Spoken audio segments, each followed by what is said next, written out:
Yelyzaveta Yasko joins me now live from Kyiv. She is a member of the Ukrainian Parliament. Great to have you here with us on TRT World. I remember Donald Trump had said a few weeks ago that Zelenskyy can come back to the White House when he is ready for peace. The fact that both leaders, the two leaders, are holding a phone call now, is that perhaps an indication that President Zelenskyy has made some sort of compromises? I think that our position was the same from the beginning, that of course we want to have peace, but peace is not possible without security guarantees. And we cannot afford to sign anything without knowing what is our position, joint position and security guarantees.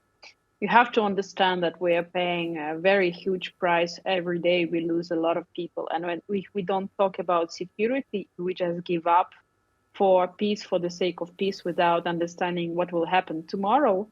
That's going to be very problematic for us. Let me ask you, do you think Ukraine can continue to fight this war if the U.S. completely pulls its support out? Technically, of course, this is hard because we need more military assistance. But of course, in our spirit, in our existential threat that we experience every day, we do understand that we must continue fighting because we want justice and we want a solution long term. We don't want some middle-term solutions that will just allow Russia to regroup and to attack again and to kill our children and our people again. Right, but Ms. Yasko, here's the thing. Donald Trump does not agree with that notion. He believes that this war should come to an end right now. So what do you think President Zelenskyy should do at this point to convince Donald Trump? Well, we need to continue our very strong position about the security guarantees because we are ready for the ceasefire if Russia is ready. But let's say the Russians say, okay, there is a ceasefire, but they continue shooting immediately. What shall we do? We have to protect ourselves. And we really hope that after understanding joint agreement that, for instance, if Russia attacks again, there will be a joint response from us and from our partners, that we will not be alone. That will be very, very important for us. So this is what we are trying to achieve in building more security alliances, strong, and I'm very glad that everyone who is happy to talk about, understands the importance of security, including Turkey, is a part of this conversation. So I really, as Ukrainian, I really appreciate that. Right.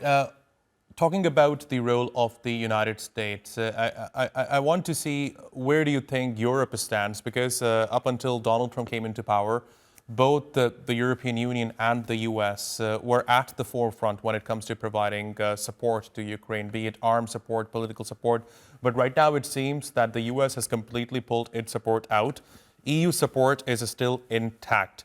But do you see any possibility where the European Union will also end its support for Ukraine? No, I think Europe is actually in the opposite, is finally understanding on importance of the leadership position in investing in security. Europe understands all the threats.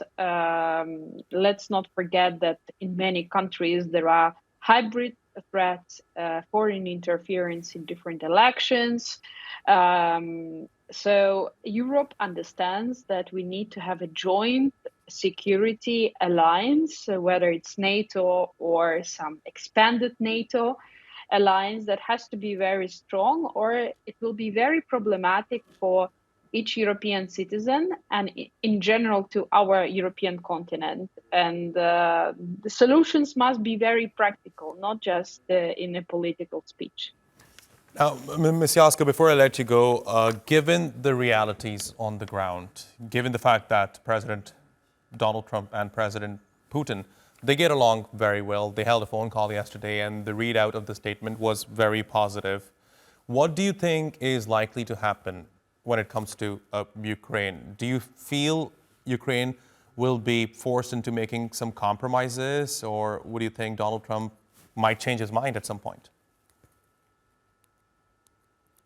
We are already forced, and it might be in our interest that we have certain type of compromise. But if security, as I want to repeat, security guarantees will not be a part of the deal, then the threat is just huge. We know that it's not going to end. So my fear, the biggest fear, based on our experience here, is that Putin cannot be trusted. And I really hope that Trump understands that. And if Trump wants to make a deal, then it has to be something very, very specific and very pragmatic and also not naive. And this is where I have my own doubts whether Trump understands that. Ms. Yasko, fascinating insights. Thanks very much for joining me here on TRT World. I really appreciate your taking out the time.